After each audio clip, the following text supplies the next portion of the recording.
Hey Shay, I'm well. How are you? Hey, thank you for being here with me today and talking to my Cool Careers audience. Oh, thank you for having me. Listen, I want you to introduce yourself and just give us a bit of what you do and what your current role is, and then I just like to start so everybody know how great you are. Oh, you're sweet. You're so kind. Well, I'm Nichelle Poindexter. I am currently the Vice President of Membership Engagement at the Greater Houston Partnership here in Houston, Texas. And the Greater Houston Partnership, if you're not familiar, we are actually the original Chamber of Commerce for Houston. Our history dates back to 1840, so formed a few years after Houston was actually formed. But we became the partnership in 1989. So we're the original Chamber of Commerce, and we're also the economic development organization for the region. So we attract and promote businesses here to the region, to Houston. And we're going to talk a little bit more about that toward the end, because I want to hear about some of the things you guys are kind of, understanding about what's happening with the dynamics of the city. Sounds good. So how I like to get started was always about connections, and I want to kind of highlight our connection because I've known you since we've known each other since we were teenagers. We have the same group of friends. We're going to do a big shout out to Carissa Harrison. Hey, Carissa! Hi, Carissa. And Veronica as well. They're our high school friends, and we're all still really good friends. And so time has really kept us friends, and it's nice to have these type of girlfriends around, right, and long-lasting relationships. Absolutely, this is great. So I want to ask you, Nichelle, how has connections and relationships been beneficial to you in your career? Gosh, connections are everything. It's probably the single most important asset, that I have in my professional toolkit. You mentioned Carissa and Veronica, and just having those connections, those are friends, but Carissa has also been instrumental in my professional career too. She's helped me with projects, and we've won some awards together. But yeah, connections are everything, Shay. Connections are everything. Every single opportunity that I've ever had, dating back to high school, has been because of relationships and connections that I've made. So, connections are everything, and they're extremely important. Now, I know right now you're with the Greater Partnership, and I know that you had a previous career in the music industry. Tell me, let's kind of start back, because we date to high school. You go to college, and what was your aspirations around that early career time? Yeah. No, that's a good question. If I'm being honest, when I was in high school and, considering colleges and what I was going to do, I really did not have a clear pathway on how I was going to get into the music industry. I knew that I loved the arts and entertainment and pop culture, and I've always loved business. Strangely enough, I'm kind of nerdy in that way. I've always loved business, even from a small child. But I didn't know how to put it all together. I did not know how to get into that field. You and I, we're both from Dallas, Texas area. I grew up in Plano, Texas, and I wanted to be in the entertainment industry back then. This was in the 90s. You always think this is before kind of internet. So you think, oh, I've got to be in LA, I've got to be in New York in order to be in the entertainment industry. And that's right. What I wanted to do. So I just started doing a lot of research, Shay, and looking into different opportunities. I started my college career at Prairie View A&M University, HBCU, and we both did. Yeah, and that was a great experience. But when I went there, if I'm being honest, I did not know that what I wanted to do and how I was going to get into that. And so I kind of got off to a slower start. And I had to regroup and figure out how do I get into that. And being from Texas, I wanted to stay close to home. And so I ended up going to University of Texas at Arlington. They had a broadcast program, broadcast communications program, where they train you for PR and they train you for the news. And so that was the closest thing that I knew was going to get me to the industry. I always said I want to work for MTV or I want to work for BET. And so I trained in broadcast communications, and I was on my way to either being a reporter or being a producer, something in that field. But through internships, I realized that wasn't necessarily the route that I wanted to take. At the same time, I wasn't sure how I was gonna get into that, and I trained in the news, and at the same time during my training for the news, I was doing different internships, and I stumbled across an internship writing for a hip hop newspaper. It was literally a flyer that I pulled down on campus, and I called, and it was an internship. It wasn't paying. I didn't care. I just wanted the experience, and I wanted to meet people and be in the loop. And so actually my first assignment was to interview a national recording artist for Atlantic Records. The group was Changing Faces, and so they came into town. I interviewed them. Yeah, I interviewed them. But I guess what's most important is that I met people. I met the people that worked for Warner Brothers and Elektra and Atlantic at the time. During those times, all of the major music companies had offices positioned around the country, in about 12 offices. And so I did that assignment. Then another assignment came, and it was to interview the rap artist Twista. And so I interviewed Twista, and the assignments just kept coming. But at the same time, I was building relationships with the people at the music companies. And I just let them know, I want to be in this industry too, So I was working for a news station, but I also started interning for the record label for Warner Brothers at the same time while going to school. So I was doing all three of these things, which really turned out to be a blessing because it kind of gave me a few options. I could have gone the news route, and there's a whole nother story about that and why I didn't. That's a whole nother podcast. That's a whole nother podcast probably. But when I graduated from school, I had interned.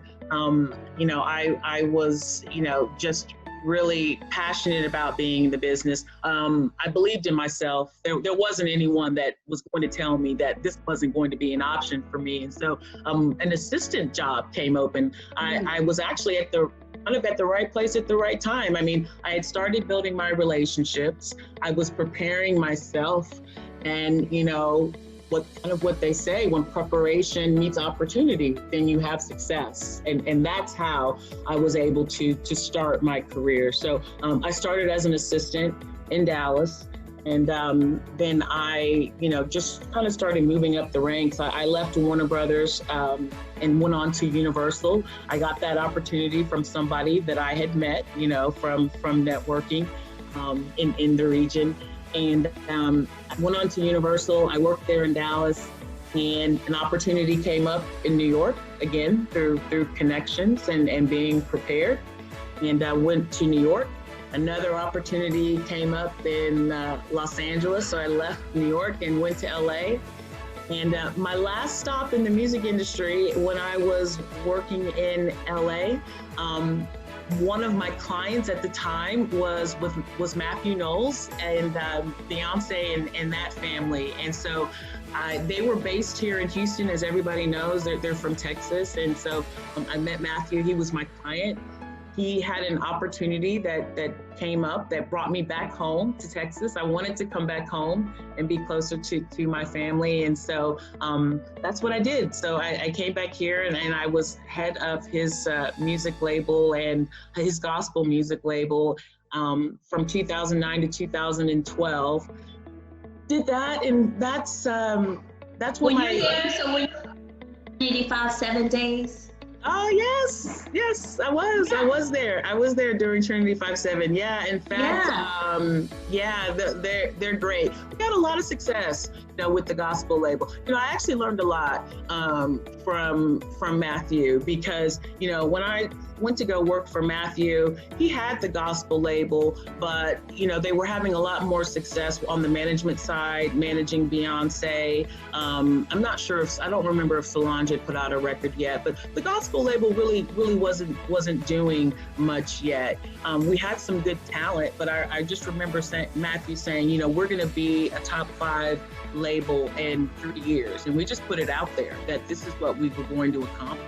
And with the help of Trinity 5-7 and Brian Courtney Wilson and Leandria Johnson, we had a lot of success on the gospel label, and it was a lot of fun.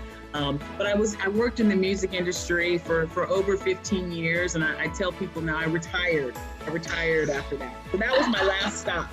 I knew, once I did that, and the industry by that time, it started kind of changing. The internet, had come about. And when I first started, there were music record stores all over the place. And so was this the Napster, all of those things that was happening around the 2000 time? Is that what you're speaking of, Nichelle? Yes, that's exactly what I'm speaking of, is Napster and iTunes. Prior to that, it was just all physical, CDs. There were still vinyl. I don't think there were any cassettes, but I was literally working in the industry as that came about. In fact, I'll never forget, I have one of the first generation iPads. What is it? I don't even think they make them anymore. Oh, you mean I had one too.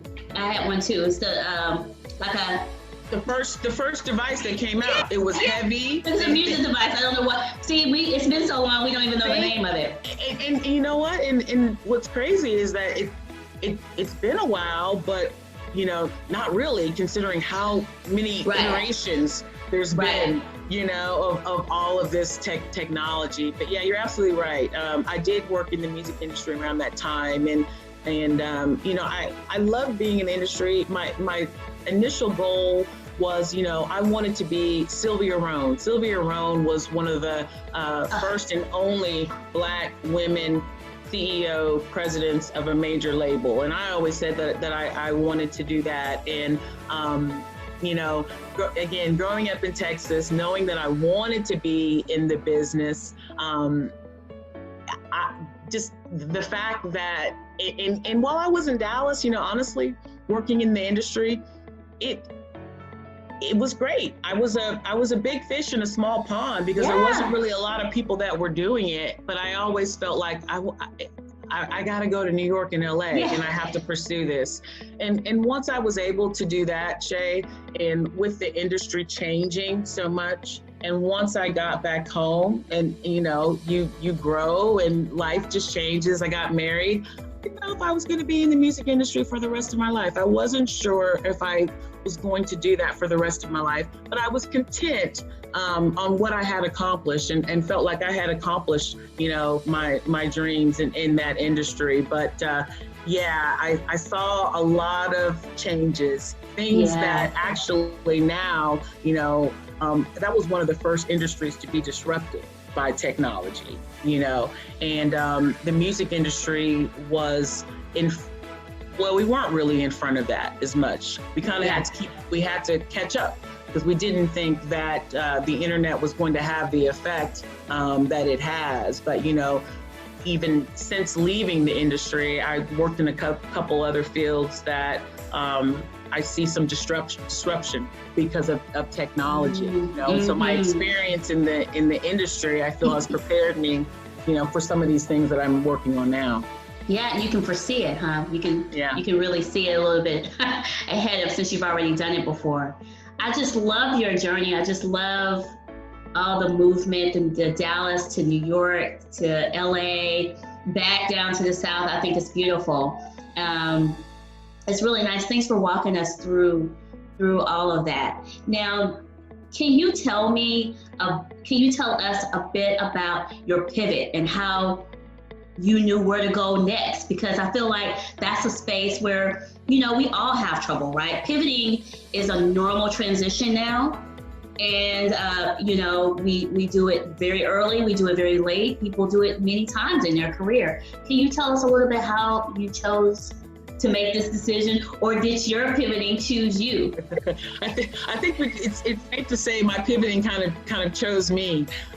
But, you know, it's a blessing. I want to tell, you know, people that, you know, sometimes it takes you to be, for things to change without you making those changes in order for you to end up, you know, in your destiny. And so I always knew that maybe I wasn't going to be in the music industry or retire from the music industry like I had always thought about. And so I had already started kind of giving some thought to what would be next for me, Shay. But when it came time for that decision, yeah, it did. If I'm being honest, it chose me. And so I will say that I've always been blessed and fortunate to work in industries and positions that I love.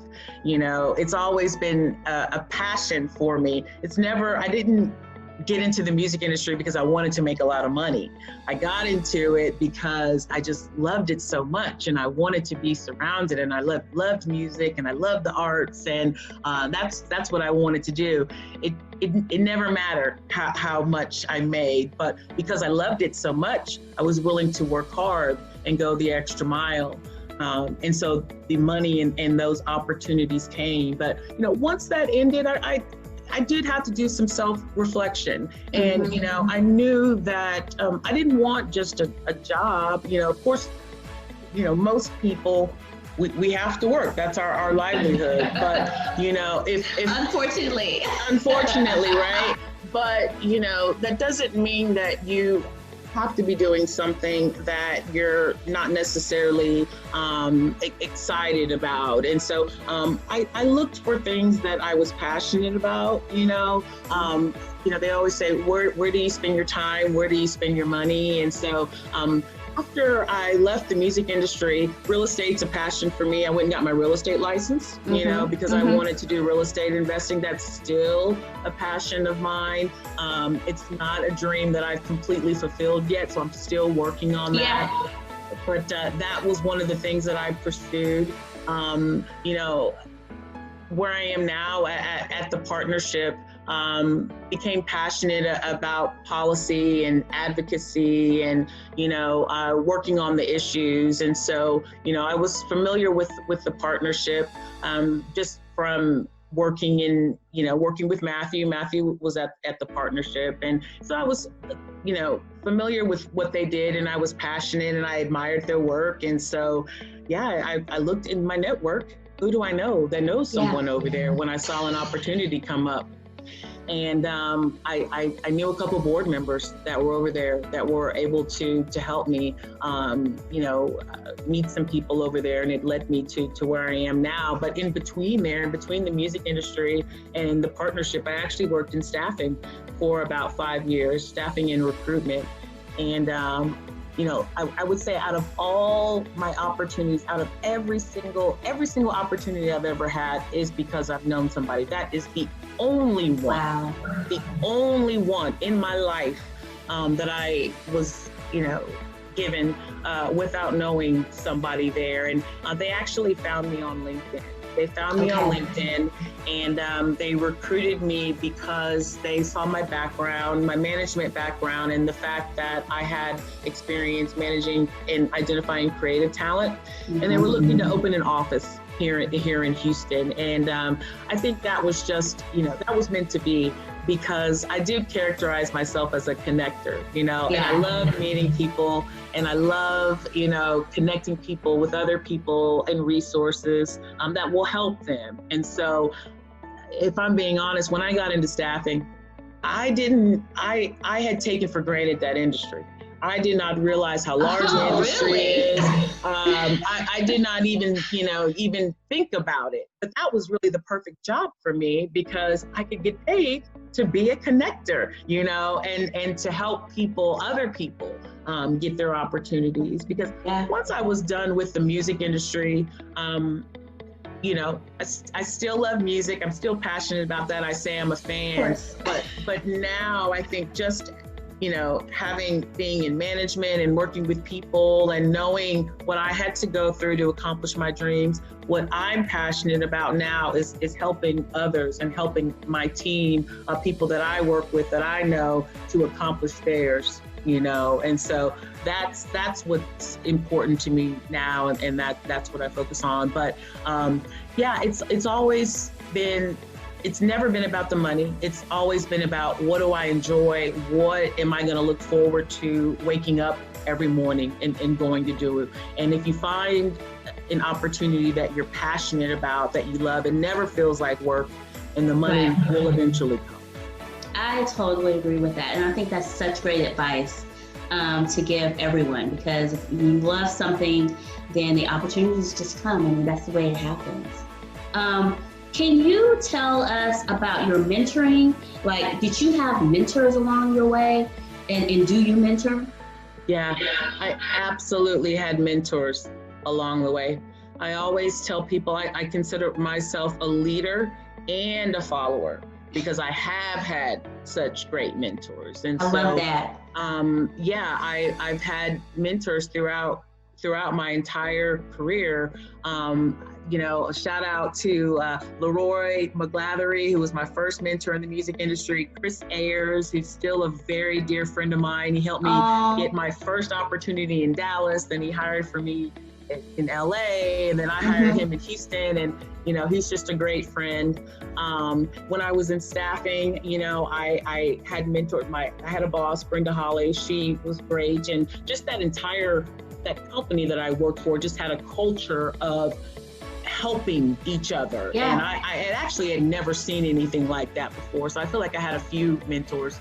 Matthew Knowles was a mentor for me when I worked for him, and he's still somebody that I can call on, and I'll call him and we'll high five about, you know, the things that I'm doing now.